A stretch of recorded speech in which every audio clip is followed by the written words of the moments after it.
Hi everyone, thank you so much for joining our live stream. This is the official book launch of The Offer You Can't Refuse, the newest book by our friend Steven Van Belleghem. Wow!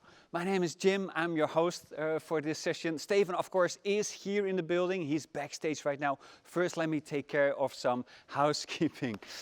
First of all, this is live, which is great.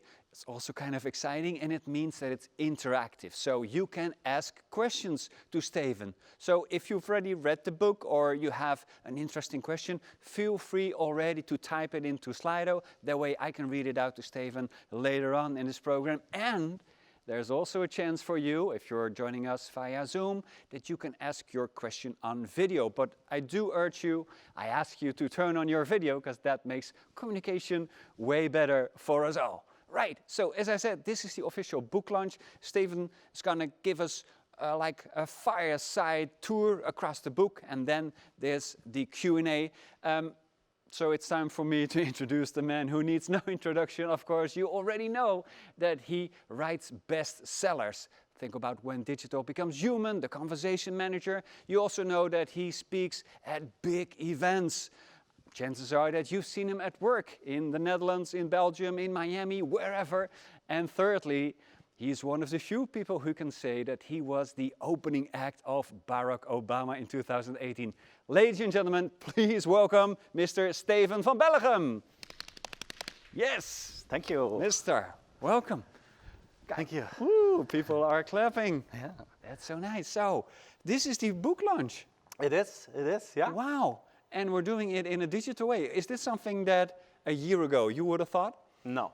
When I was planning for this event, I thought there would be a big theater with a few hundred people that would be joining here live. But I'm very happy because, you know, Jim, today we had a previous session in Dutch an hour ago, and we had more than 900 people who joined in. We have hundreds of people now, so I would never have been able to put all those people together in one room. So we're reaching many more people than That's a with big the initial theater. plan. Yeah.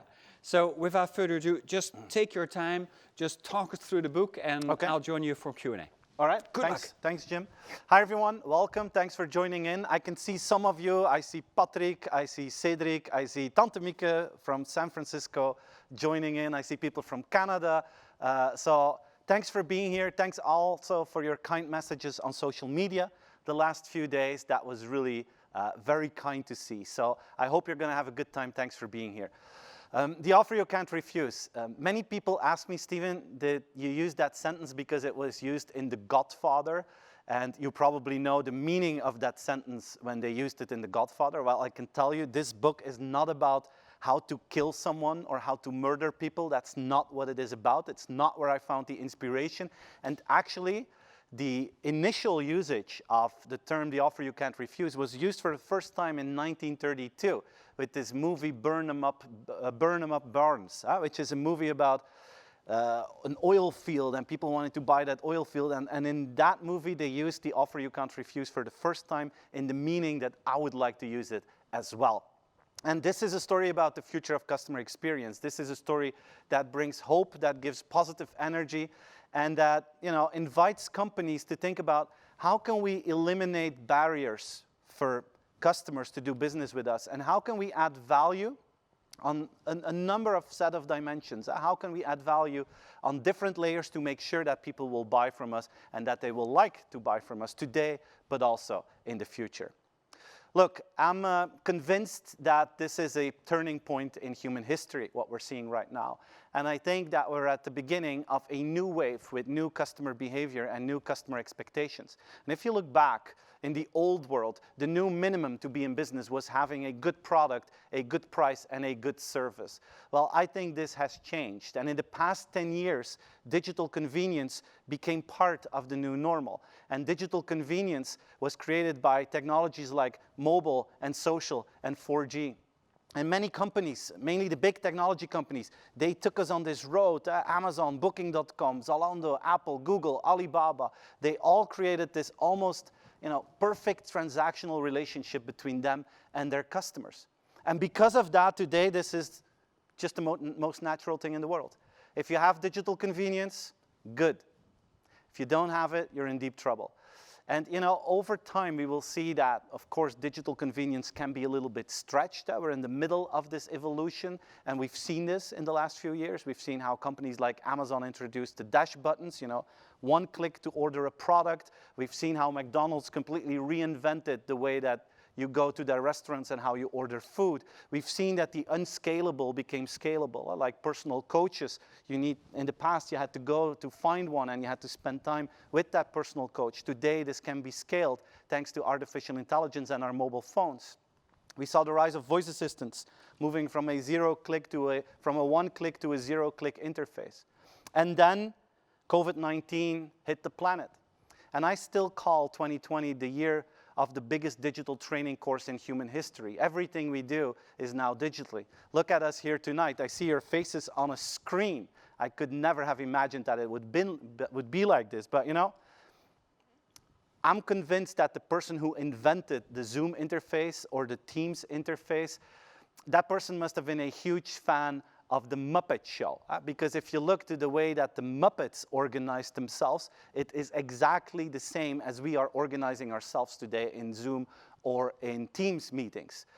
We see digital everywhere, and this has a consequence. If you look outside today, ask yourself the question, do we still see the entire world? I don't think so. I think we see part of the world, because there's this invisible layer of digital technologies that is flying above us, and it's changing the way that we interact with companies. And in the past, we talked about digital versus analog. We talked about online versus offline. Today, it is a hybrid world where both of those forces come together, and where every interaction that you have with a customer actually will have a digital component. And this will be stretched in the next few years. If you ask me what the future of digital interfaces will look like, well, I'm convinced that these 4 characteristics will play a role in that. Interfaces will become more invisible than ever before. They will be more personalized, they will require less effort from the customer, and they will be more proactive than ever before. And even in markets that have been functioning in the same way over and over again, like the healthcare industry, you're starting to see changes that completely revamp the entire model, completely rethink the interactions between customers and businesses. Take Good Doctor, which is one of the platforms of Chinese insurance company Ping An. And this is a platform that if you feel something, if you have pain or some sort of a symptom, you go to their app, you type in the symptoms that you have, and in real time, they connect you with a doctor with a video call. And that doctor will make a first assessment to see if something serious is going on or if you just have a minor issue. If you have a minor issue, they may prescribe you instantly some medication. They bring that to wherever you may be within 30 minutes. And if something serious is going on, they will send you to a physical doctor, to a hospital to do further examinations. But you feel how this is completely changing the way that we interact. Today, if I'm in pain, if something's wrong with me, I live in Belgium. I have to take half a day off to get the first medical help. I have to make an appointment with my doctor, then I have to wait there in the waiting room. They always let us wait.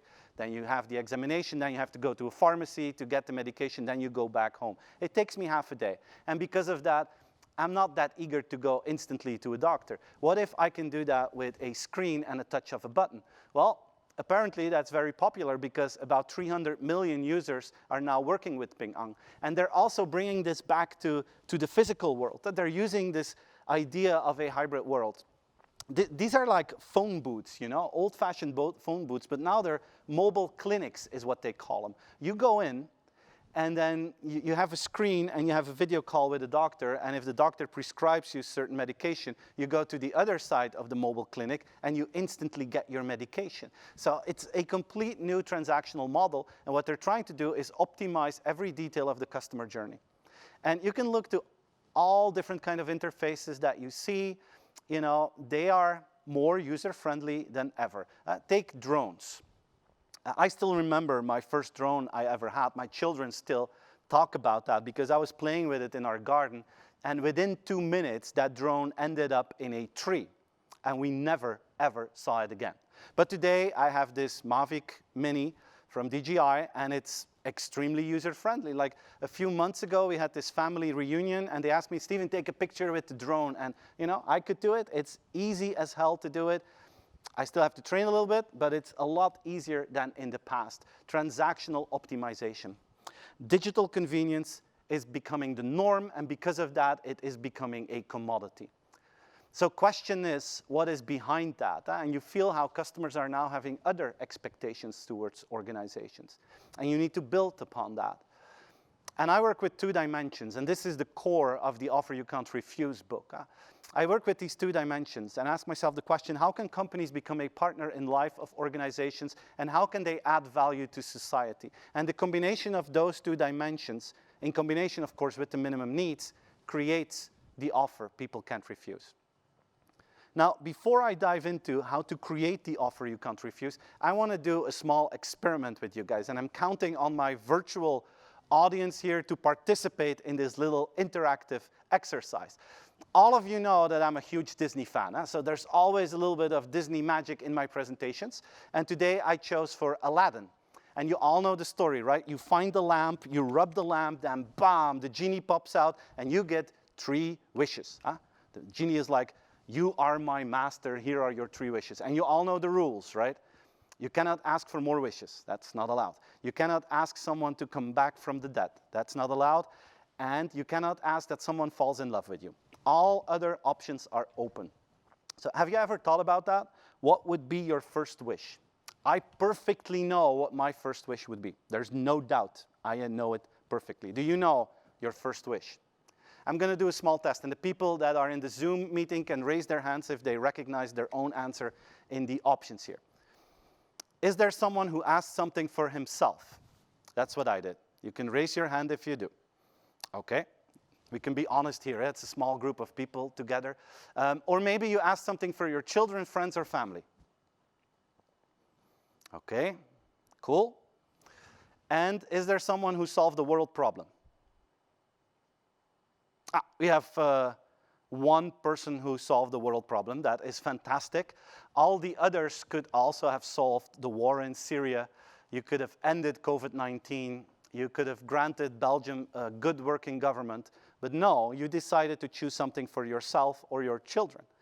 Is that something that we should feel bad about? No. But as business people, we need to take this into account. And people don't like to hear this, but reality is it's still customer first, planet second. First, if you want to be successful, you have to help your customers, and on top of that, you can do good for society. But it only works in one direction. If you want to create the offer you can't refuse, it's about customers. It starts with customers. And ask yourself, how can we become a partner in their life? And you know, this is about understanding the human behind the customer. It's about understanding how you can become a non-intrusive partner in people's life. It's about understanding the movie that plays in the head of your customers. Every person in the world has like a movie with the plan of their life. And we have dreams and fears. We have hopes and things that we hope will never happen. How can you play a role in that as an organization? How can you support them in that? Let me show you this example. There's this healthcare insurance company based in New York. It's called Oscar. And in the middle of the big lockdown in New York, there was scarcity of access to doctors. And you know in the US how expensive it is to have medical help. So these guys were like, okay, we can help our customers here. So what they did was this. They said, look, every customer that we have, we're going to make sure that you have access to a doctor, if you need one, in as little as 15 minutes, completely for free. You can imagine the value that you bring to the market here. Or if you need a refill of your medication, they take care of that. They help you with that. You know, and this is about understanding the life journey of people. You know, a customer journey is about optimizing transactions. A life journey is about making sure that the emotional state of your customers is being supported. And it's about helping them in a broader way than you did before. And this works in every industry. Let's take Q8. Gas stations. These guys are now becoming a partner in mobility. And they are investing in car sharing apps and car sharing options to make sure that they can facilitate mobility. In Belgium, in Antwerp, they have now a parking finder. So if you want to find a parking place, they guide you to the empty spot in the city. But you feel how these organizations are, you know, moving further away from the core of their activities, selling gas to people, to becoming a partner in mobility. It's about understanding how you can add value to customers in different ways. Some people tell me, Steven, I'm a little bit scared that companies would become a partner in life. I'm a little bit scared that they would go too far. And I think this is a very good point. And the last few years when we were talking about technology, and not the last few years, the entire existence of the human race, we use technology to improve our quality of life. And the only question we had was like, can we do this? Can we go to the moon? Yes, we're going to the moon. Can we go to Mars? Yes, we're going to Mars. I think in the next 10 and 20 years, more than ever, we're going to ask ourselves the question, should we do it? Should we do it? I don't know if you've seen this experiment. This is from a test that they've done in South Korea, where a lady met her deceased child. Her daughter passed away a year or 2 years ago, and then they recreated virtually that little girl. And this mother could speak to her daughter that died a few years ago. So you can imagine how intense this must be for this lady, meeting a child that no longer lives with you. And maybe some people would love to do that. It's a very personal thing. But I'm like, when I see this, is this really something that we need in society? What are the disadvantages of this? Maybe some people will never be able to say goodbye to their loved ones because of this. And this is 2020, guys. I mean, imagine what we can do in 2025 and 2030 and 2040. I'm convinced that technology will be able to keep people alive forever, that I will be able to speak with my parents for the rest of my life in a digital format. But is this something that we want to do? I don't know the answer to that. But one thing is clear, because of loads of new technologies that are coming our way, like artificial intelligence, robotics, quantum computing, we will be able to create new services, new opportunities to the planet that are really cool on the one hand, but I'm also convinced that we will have to think more about, is this something that we want to do? Let's bring it closer to home. Let's bring it closer to our day-to-day lives. Take the Halo bracelet that Amazon launched a few weeks ago. It's a very cool new gadget. It's like a Fitbit or an Apple Watch. They do the same things, but they also add your emotion to it. Based on your voice, they will be able to state in which emotional state you are. They will know if you're happy, sad, or angry, for instance. Question is, what does a company like Amazon, what can they do with that? I'm not saying that this could be a strategy, but imagine that they would know that if you're really happy, that you're willing to pay more. What if they know that you're in a very good mood and they just increase prices with 5 or 10% because they know you will buy. You're in a good mood and they know that based on your data. You know, these are new kind of techniques, new technologies that are coming to a customer that can be very untransparent to people. And the question is, how do we deal with this? This is also part of the life journey story. How can you do this in an ethical way, in a human way? This is also what digital is about. It's not just about automation, it's also about making it human, making it ethical. Partner in life.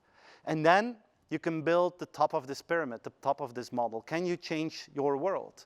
And we see a flip in marketing, where it used to be a focus on authenticity, now it's a focus on responsibility. And you feel how society looks to organizations to solve challenges in society. There is a higher level of trust towards companies than in governments. And people are worried about healthcare, about climate, about the rising tide of inequality. And people expect companies to take their responsibility. We're facing some big challenges. And all research is pointing in the same direction. Organizations should stand up and deal with that. 74% of the world's population is hoping that CEOs will take their responsibility and will not wait until a government is forcing them to do so. And you know, when you talk about changing the world, maybe that's too big, maybe that's too far away, maybe that seems impossible for some organizations. Question is, can we change our world? It's not about changing the world, it's about changing your world. How can you use your strengths and your assets in your organization to have a positive impact on society? Not just with words, but also with actions. How can you combine like consumer activism, where you promote adding value to society, with actually taking action?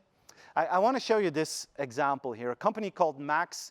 It is the oldest hamburger chain that we have in Europe. It's based in the Nordics, and they have fantastic burgers. But I want to ask you guys a question. Do you still remember the tastiest burger you ever had in your life? I can name a few. I can name a few.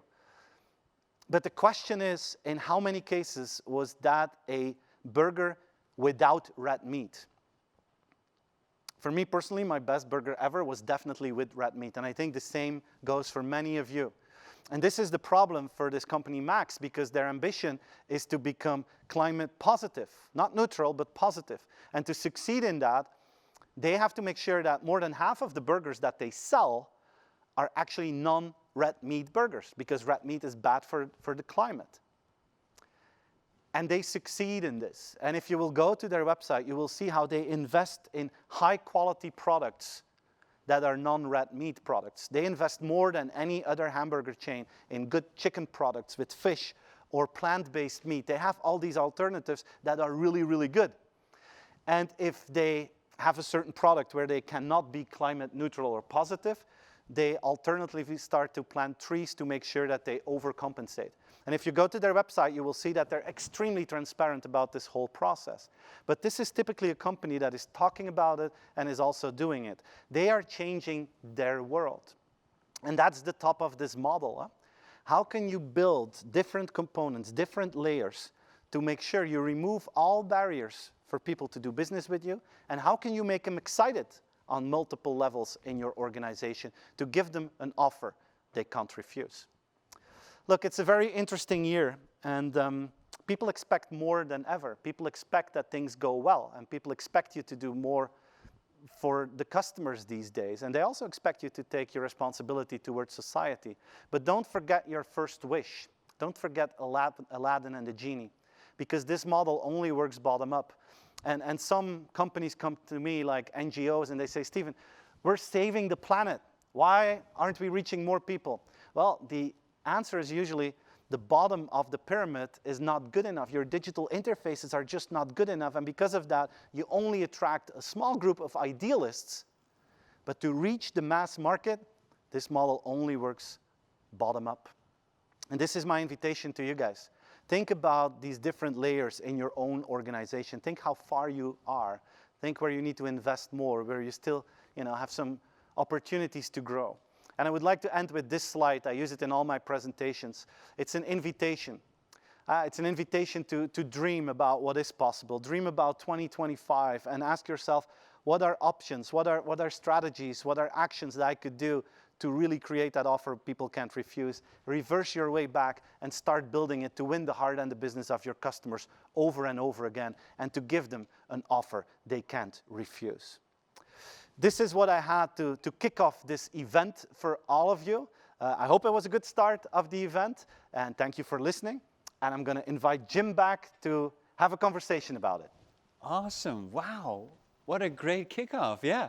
Because when I introduced you, I said a fireside introduction. I meant fire hose. Okay. It was like a lightning round, but I like it. Yeah. Those were 180 slides. 180 slides. Yeah. Well done, sir. Well done. So this brings me to my first question. Yes.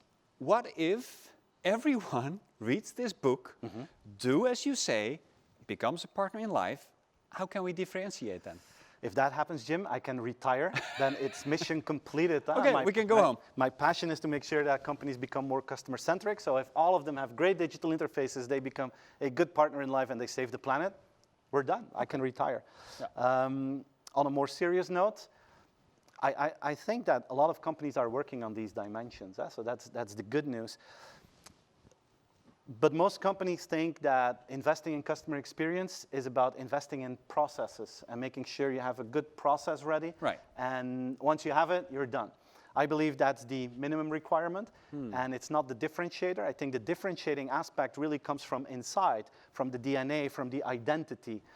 And the way that you color that process, that will define if I prefer to go to company A or company B. So you need to add personality to the processes, and there's a lot of opportunity there for every company to differentiate themselves with.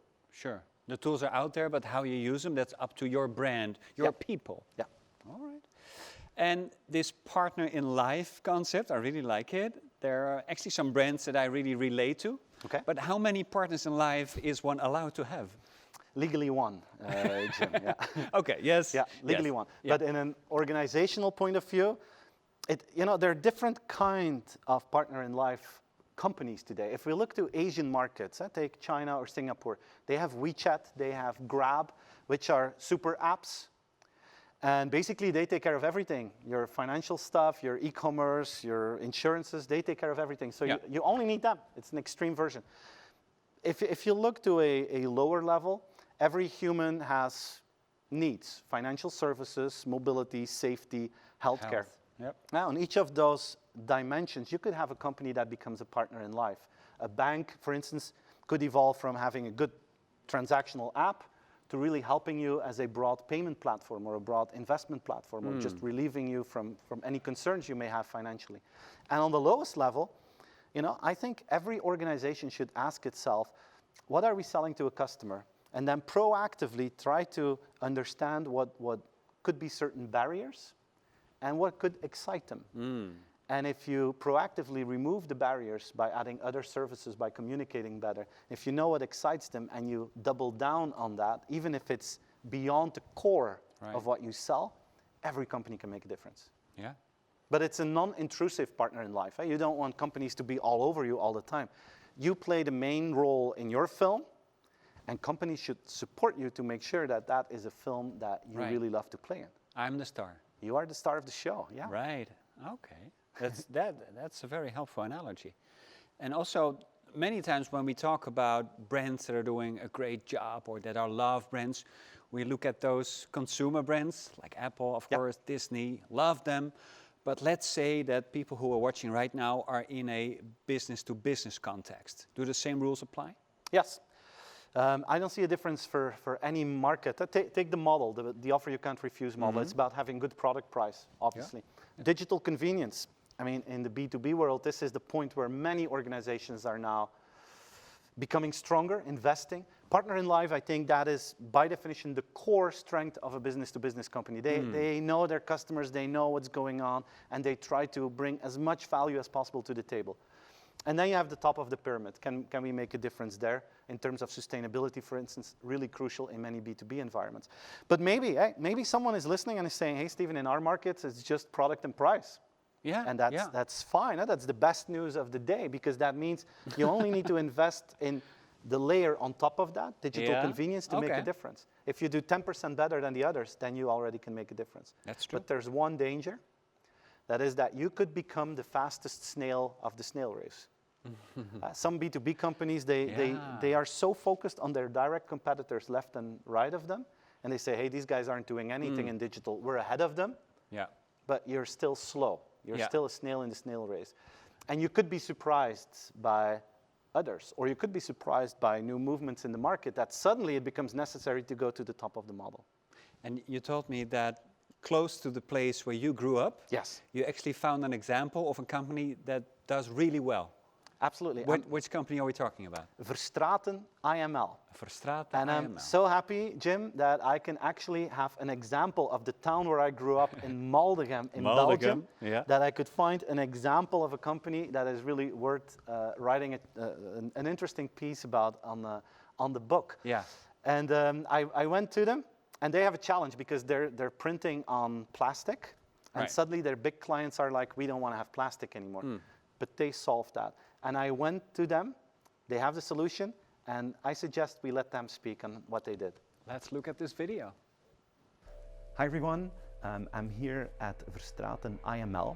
This is a company based in Maldegem, and this is a unique experience for me because I grew up in this town, and now I live like 10 kilometers away from here in Knesselare. And I'm visiting here at the Verstraden IML because, first of all, they are a world leader in their industry, in multi-label printing, but they have a fantastic story on how they are becoming part of a solution for the challenges that the world is facing in terms of climate. And I'm talking here with Nico van de Walle, who is the head of innovation, and he has some fantastic stories to share with us.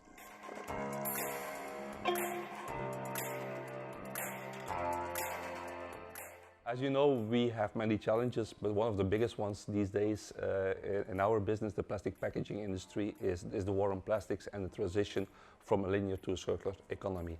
And to be able to drive this circular economy, we have to step away from virgin plastics. So our customers, the plastic packaging producers, they have to use more and more recycled materials to produce new packaging. And that's how we can really create a circular economy. Now, the issue is that those recycled materials are not available on the market, or not, the availability is not big enough. And also the quality is not always right.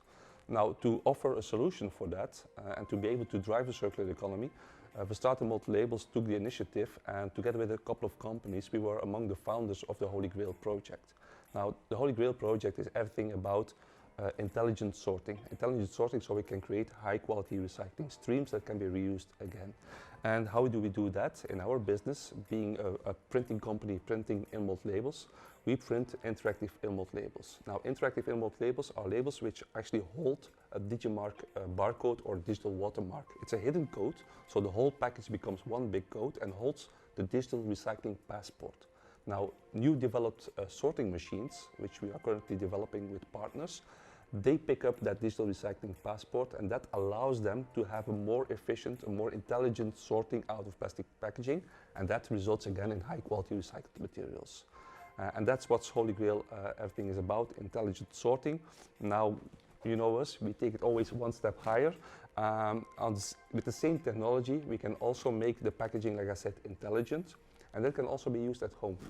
So consumers can scan the package with their smartphone, and they are being informed on how to recycle the packaging at home, where it all starts.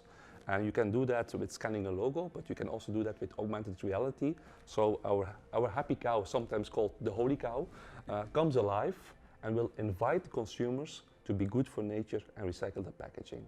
So one and the same technology, which actually drives a circular economy. Fantastic, thank you. Thank you. I love it. The Holy Grail, the Holy Cow. The Holy Grail project, it's cool, huh? Isn't it? Yeah, from Belleghem. From Belleghem, but I like the part that they're not putting their head in the sand and saying, yeah, but plastic is great. No, they actually became part of the solution. Yeah, It's great.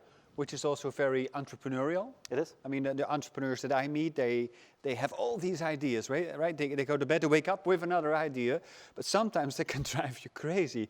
What am I supposed to do with all these ideas? Do you have some comforting words how to funnel that? Of course, you need a lot of ideas. It's the top of the model, and then you need to decide which ones will become an experiment. You should be worried if you have no ideas. That's a big problem. Many ideas is good. Then you select those that you want to do an experiment with, and then you see how to scale that out. Now, my good friend, Peter Hinson, he's a co-founder of Nextworks. We started the company together.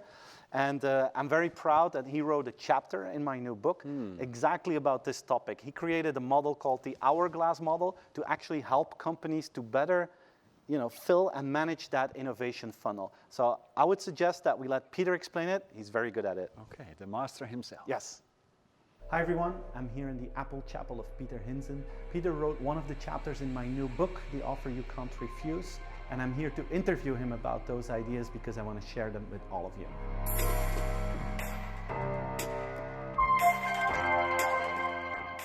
Well, what I did, and thanks for allowing me to write a chapter in your book, is to elaborate on what I call the hourglass model. And the hourglass model is something that I actually picked up from one of my customers, Medtronic, which is one of the largest medical device companies in the world. They're known for their pacemakers. But I was fascinated on how companies like that transform themselves, how they put innovation into execution. And the hourglass model is a very interesting way to look at it. Everybody knows the shape of the hourglass.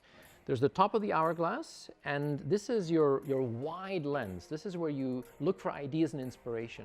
Ideas, business models, technologies, but then you need to narrow it down. Then you need to experiment. You need to try things, use psychological safety to figure out exactly what you want to do, and then it drops into the bottom half of that hourglass. And this is where you scale and run things in the most efficient way you can. And what I found fascinating with a company like Medtronic is what is the percentage of activities in the top and in the bottom? What is the culture in the top and in the bottom? And the most important is the alignment between them. Because many companies innovate or do something spectacularly new, but often it just falls into non-fertile ground. You need to make sure that the top of the hourglass is fully aligned with the bottom. And then you need to shift as many resources as you can into that top part. There are many companies who spend maybe 1 or 2% in just the top and 97%, 98% in the bottom half of that hourglass. If you find the right balance, if you can align them and think about the different cultures, I think that's a very interesting way to look at how you can actually put innovation into a very practical execution. What a great way to look at it, the hourglass. Yeah. Yeah, it works, and it's very practical for companies to play with it, and it's very interesting, especially for the people who are part of the innovation team, that they need to align themselves very closely with the people of the machinery that can actually scale out the innovation. Yeah. Very often, nothing happens with a successful experiment, which leads to frustration. Yeah, I noticed a lot of Apple product placements in this video.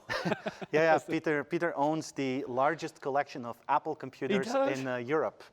Yeah. Wow. Yeah, he does. How many really cool. Do you think he has? I don't know, hundreds, yeah. Okay. And last time, when we went for the video, I took my oldest son with me, Sibe, and he loved the place, but while we were making the video, he started to push buttons. Okay. And we basically discovered that those computers, even if they're from the 80s, they still work, so he fixed all of them. Good Can stuff. you imagine that? Good stuff. I like him even more now. Yeah. So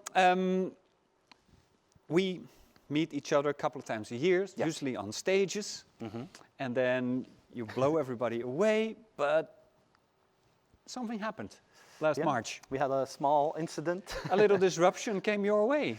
How did you deal with that? Well, not good in the beginning. I mean, I had this wonderful lineup of events for my spring. I was going to Australia 2 times, to Panama, to Kuala Lumpur, all over Europe. I was really looking forward to it. And then in 2 weeks' time, all gone. Yeah. And silence, empty agenda. No one was emailing me, no more requests. That was new for me. I've been in a luxury position that I always had a lot of work. And to be honest, I was really depressed. I'm a very positive guy, but I was panicking. I was really worried, what if this takes a year and a half? But then I said my passion is to share ideas about customer experience, and I can still do that. Not the way that I really want to do it, but I can make online content. I can invest more in that. And that really helped. And a lot of companies reacted very positively to that. And since mid-May, I'm having full weeks again with lots of presentations. It's not booked for months anymore. It's now, let's say, weeks. Until November, I have a full calendar again. But I'm very thankful, very happy that I can work again and that I can do what I like most. I miss the real life energy. It's fantastic to see all those people here on the screen. It's cool to see all of you, but it's even better when we can see each other in real life. So I hope that will come back in the future. Yeah. I hope that with you. In the meantime, I really enjoy you call it screen sharing, I think, right? In your office, in your kitchen. Yeah, I do a lot of presentations from home, especially when it's international. We cannot travel. Sure. And in Belgium and the Netherlands, we do a lot of things in beautiful settings like these. Like this is a fantastic studio to be able to hold a presentation like this. Yeah. For those who want to know, we are right now in Hilversum. And this event is a concept by Faber Audiovisual, and also big thank you to NEP Netherlands and Denk Producties for putting this together. Yeah, absolutely. Having said that, one other element that I found fascinating on your book, this was the first book that I encountered that had its own soundtrack. Yes. Was that an idea of yours? Well, of course it was. Yeah. Why? I always like to do something special that goes beyond a printed copy of a book. Sure. Like in my previous one, we had augmented reality, where people could just let videos and people come to life and explain things of the examples. That was really cool. And this time I was like, okay, movies and TV shows, they all have their soundtrack, original soundtrack. A book is basically also a story. It's not just a bunch of words, it's a story. This is my story, this book. I wrote a lot of personal anecdotes in it. So I wanted to have a soundtrack. So I went to the artist Ozark Henry, and I've known him for a couple of years, and I told him the idea, and he was really excited. And I pitched my story of my book to him. I said, look, this is what the story will be about. Can you compose an original song specifically for this book? Wow. And he was excited, yeah, and that's what he did. And I had the pleasure to be there in the studio, and he was actually playing with the music and making it. And he can explain this very well, and we have a video about him telling us how he did it and why he did this. Okay, let's hear from Piet. Hey everyone, I'm here in the music studio of Piet Godard, who is better known as the artist Ozark Henry. And I'm very excited because Piet composed the music, the soundtrack for my new book, The Offer You Can't Refuse. And I'm here to interview him to talk about his approach and how he actually created that piece of music for me.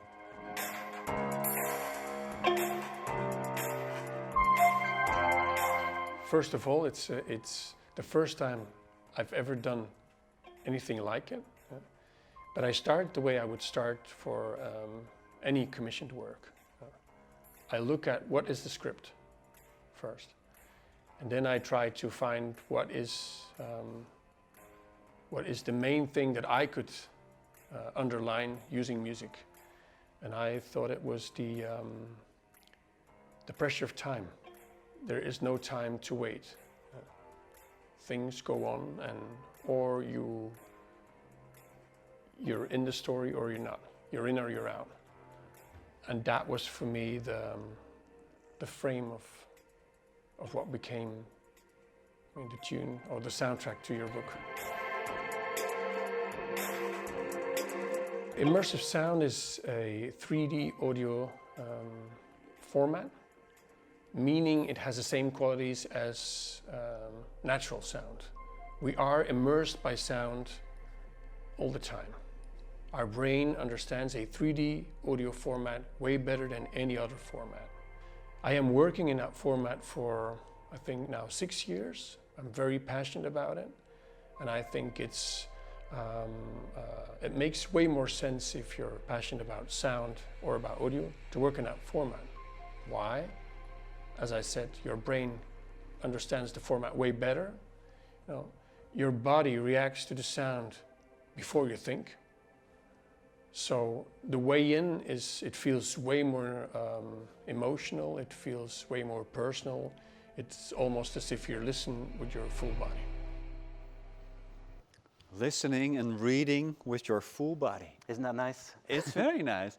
Have you spoken to readers who actually turned on the soundtrack and started to read? I did. I got so many positive reactions. People were surprised by the fact that there's an original song composed for the book, and people are trying it out. And yeah, I'm getting many positive reactions. It's not a gimmick. It's actually something that people say, huh. Yeah, people try it out. I can benefit. see it on my webpage. Sure. They go to stevenvanbelleghem.com/music. There you can find the soundtrack. Ah, okay. And I can see that hundreds of people are trying it out. So that's really cool to see. Yeah. So cool. At the start of this live stream, I asked you guys to send in questions, and you did. I asked you to turn on your videos, and you did. So it's now time for the live Q&A part of the program. And Steven, I see here that we already have someone waiting in the Zoom call. We have Frank. Hi there. Hey, Frank, good to see you. Oh, you know each other? I know him. Yeah. Hi. Nice to see you, Steven. We see each other quite regularly at Vlerick Business School, actually, where Steven is also an adjunct professor. So thank you, Steven. The book's already ordered for the Vlerick Library, as you know. But a question, of course, you're waiting for. And actually, Jim, I think you asked a great question in the beginning. That idea of a partner in a life journey, how much partners do you want? And Steven, I want to challenge you a little bit. We work often from the context of how should brands, companies react to that. And I was thinking, like you were talking, okay, if you talk about partners in a life journey, should we then give the message to companies that they should try to become a jack of all trades and try to solve every possible issue ideally, versus the traditional notion of the master of one, the specialist? And I want to challenge you a little bit how to approach that, because we all think about the shakeout game, the Amazon's coming, this all-encompassing platforms.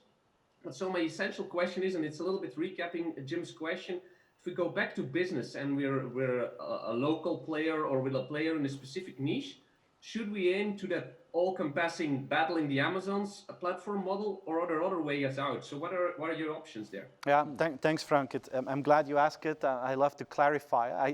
I don't think the idea is to become a jack of all trades. But I do believe that if you look to your core, that around that core, there's so many valuable services for customers that you can add that go beyond selling a product, but that really help people in having their life more efficient, or where you save energy, or where they add value. I'm thinking of let's take supermarkets these days. Many supermarkets have the goal to let people live a healthier life. But you can do more than just selling vegetables to them. You can really make sure that it's easy for them to find all the ingredients for a healthy meal. You can make sure maybe that in a smart interface that okay, they got all these ingredients, but if they add one, they can make something they really like, and it's absolutely healthy. At that point, you're doing more than just selling them healthy products. It's the example that I've been talking to Jim before. My Wi-Fi didn't work well in my house recently, and I called the guys to fix it, and everything was done perfectly. Transactional perfection. They were friendly, they came at the hour, they did a few checks, and then they said, yeah, but the modem, it works fine, this thing is working fine. You're right, your internet is slow, but it's not our fault. If you're a partner in life, you say, hey, you've been paying me hundreds of euros every month for the past 20 years. We're not going home before we solve this issue.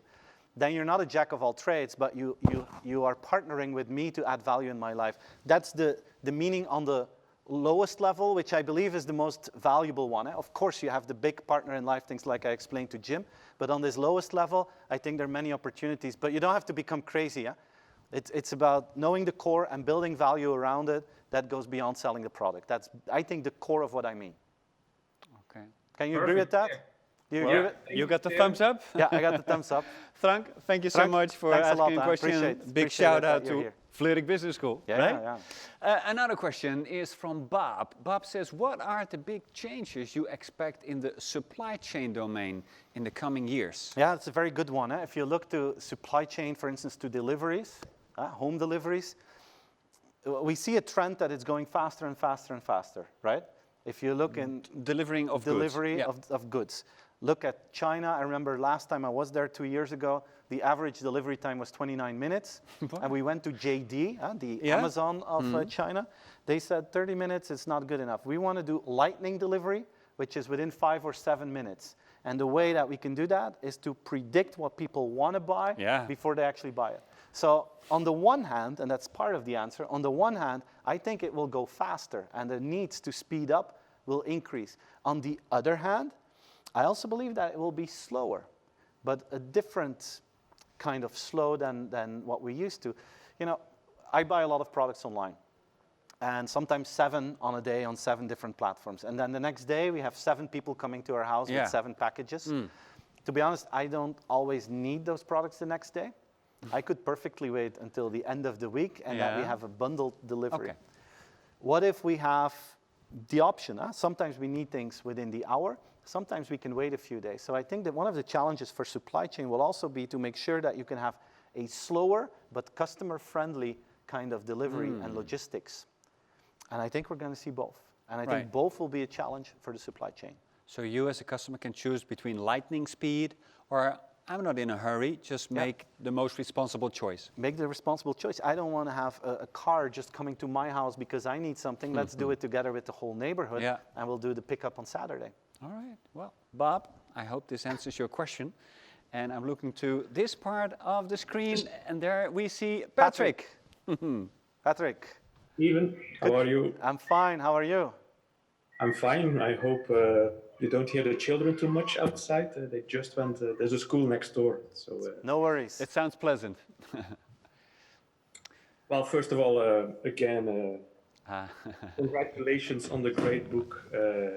It's again, I had the pleasure to visit together with you and Steven many companies, with you and Peter, many companies throughout the world. And it's never stops to amaze me how you two keep on guiding us on this challenging journey. But as you always also do, you stress me out a little bit again. You told just in the presentation that CEOs are, people are starting to look at CEOs to change the world for the better. So no pressure there then. As a CEO, I feel you know me already a long time. I'm practicing what you preach a lot. More than anyone else in the world, I think. No, I don't know. I'm sure, But in my perception and my experience, what I use the customer journey and I reverse engineer everything. Yeah.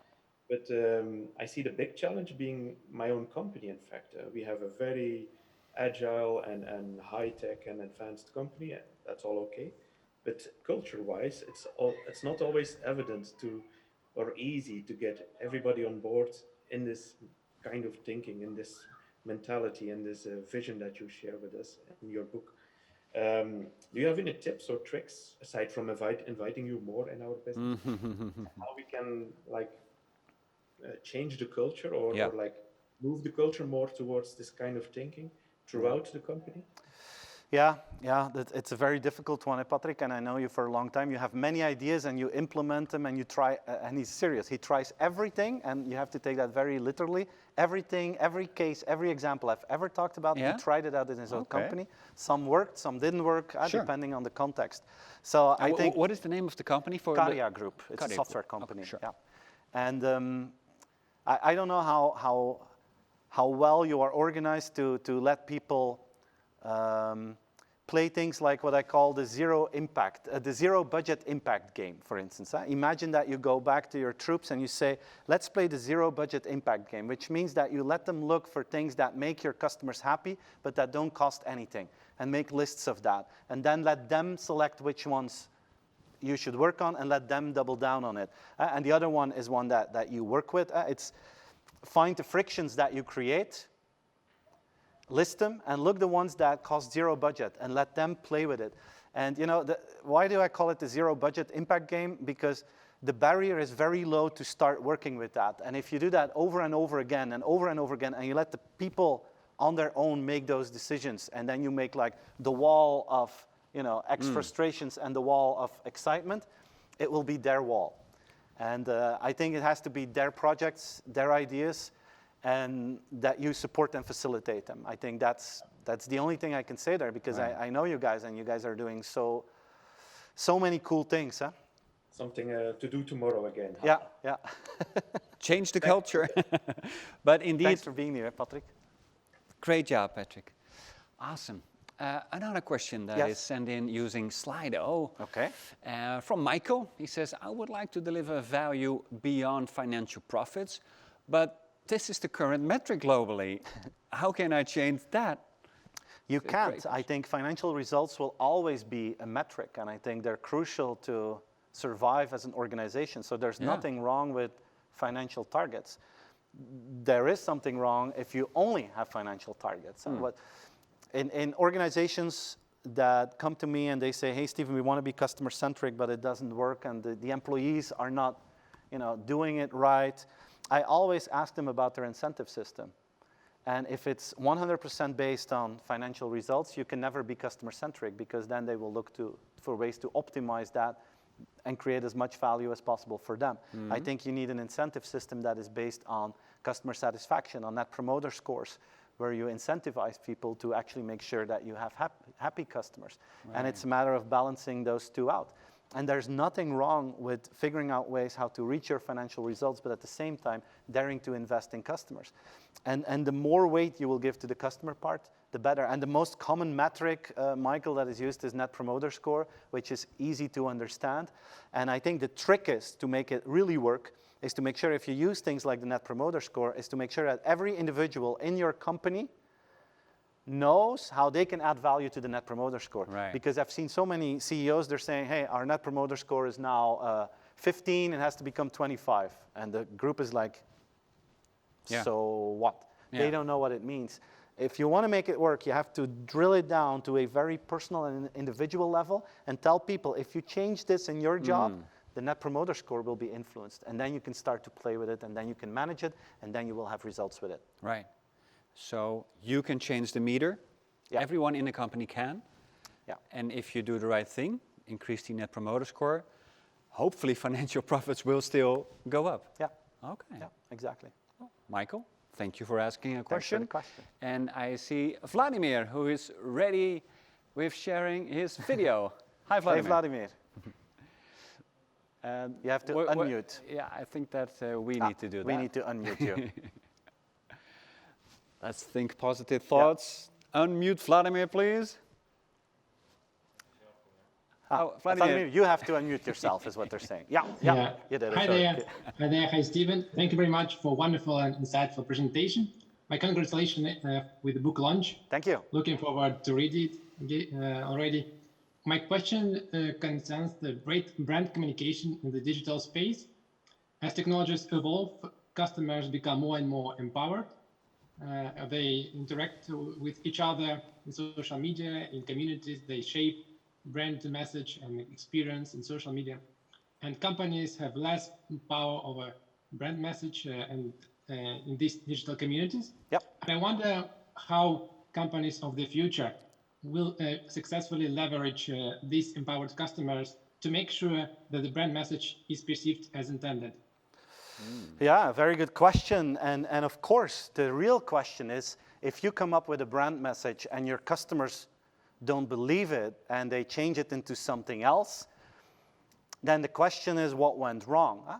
Usually what the customers will say is the real perception, and it's almost impossible to change that with a marketing campaign or a communication campaign. At that moment, it's crucial to listen, increase your listening skills to those people, bring them closer to you, hear what they have to say, and based on their feedback, try to go back to the drawing board and improve your services, improve your offering. And once that is ready, make sure that your customers can experiment with it, that they can try it out, so that they believe that you have changed and listened to them, and then you can start to communicate again. But a higher investment in communication budget will have an opposite approach. If your customers don't believe what you're saying, then you have to fix the problem first. That would be my recommendation. All right, thank you. Thank you for the question. Thanks for being here. Another question was sent in by Sylvia. Sylvia says, I only run a small business. How can I still make a big impact? Ooh, I love that question. That's a good question. And, on your local community, you can have a big impact, I think. If you are a gardener in a certain small town, and you feel that climate is changing, like I live in Belgium, summers are warmer and warmer and drier than ever. As a gardener, you can help your customers and your little town to adapt the way that people work in their gardens and the kind of plants that they plant, and you can actually have an impact in that community on climate. You can have a positive impact on your customer centricity. And I think that should be the strength of local entrepreneurs, that they are more friendly, more enthusiastic, more flexible than those big companies. Like, let me give you an example. Jim, this weekend, my sister-in-law became 40. And we had a party, and my wife, her sister, she wanted to buy a nice bunch of flowers, and she wanted to make something really cool. Yeah. And she called to 3 garden centers in our neighborhood, and she explained what she wanted. And 2 of them said, well, it's Saturday, and you need this tomorrow. It's too busy. We will sell you some separate flowers, and you have to take care of everything yourself. Huh. And there was only 1 out of the 3 that said, of course, I want to help you, no problem. When do you need it?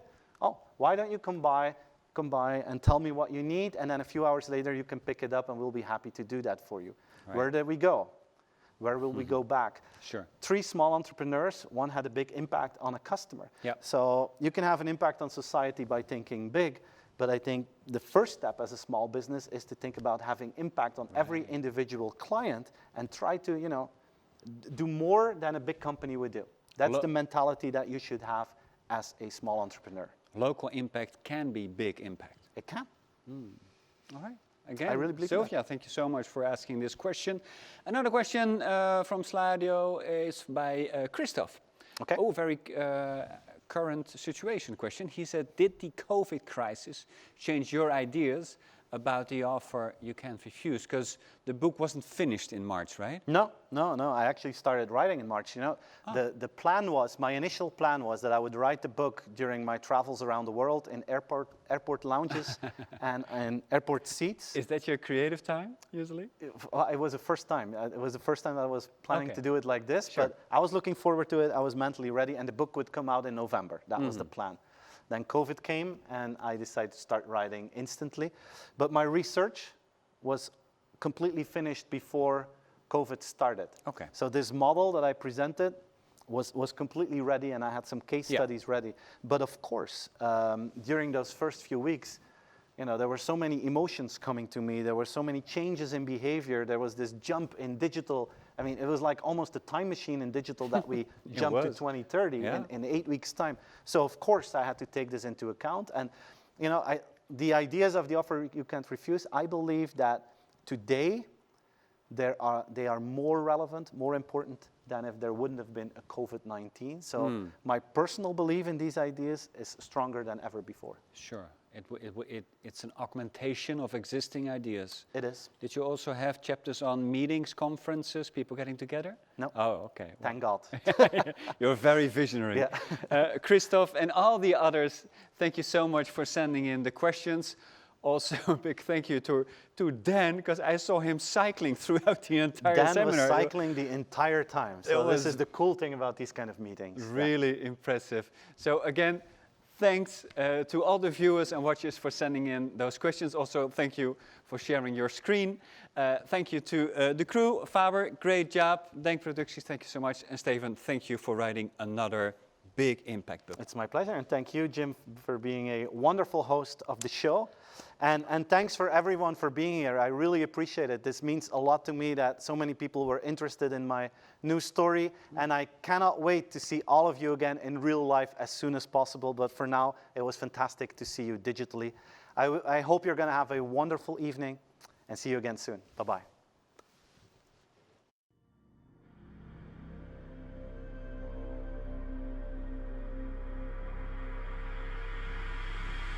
A new trend is emerging in terms of customer expectations. In recent years, it was all about offering digital convenience. Companies like Amazon, WeChat, Booking.com, and other leading digital companies excelled at creating digital convenience. The near perfection of their transactional relationship has changed customer relations forever. Today, digital convenience is the new standard, the new minimum. Customers feel it's only natural for a company to offer that convenience. Companies that don't are in serious trouble. Nowadays, digital convenience is a commodity. In the years to come, customer expectations will go beyond convenience. 3 dimensions will shape future customer expectations. The first dimension is about focusing on the customer's life journey. Optimize the emotional relationship with your customers. Start by identifying their problems, dreams, and challenges. If you can bring added value on this level, customers will see you as a partner in life. The second dimension deals with creating added social value. Consumers primarily look to companies to help solve major social issues. They put more trust in companies than in governments. People's concerns include health, the climate, and the rising tide of inequality. Customers expect companies to take their responsibility. It's not about an overall purpose, but about striving for concrete social objectives based on your organization's strengths. The third dimension is technological in nature. In this new decade, technologies like artificial intelligence, 5G, robotics, and quantum computing will mature considerably. In combination with a responsible mindset, they have the potential to significantly change every industry. With regard to the customer, they can mitigate certain trade-offs so that people won't have to choose anymore between privacy and convenience, between buying cheap and ethically manufactured products, between our own freedom and doing what's best for the planet. Of course, as a company, you obviously still need a good product or service. But dare to dream of the perfect customer relationship, taking into account the new dimensions that help shape customer expectations. Then reverse engineer back to today. Build your own prototype for the new customer relationship. Make your customers an offer they cannot refuse.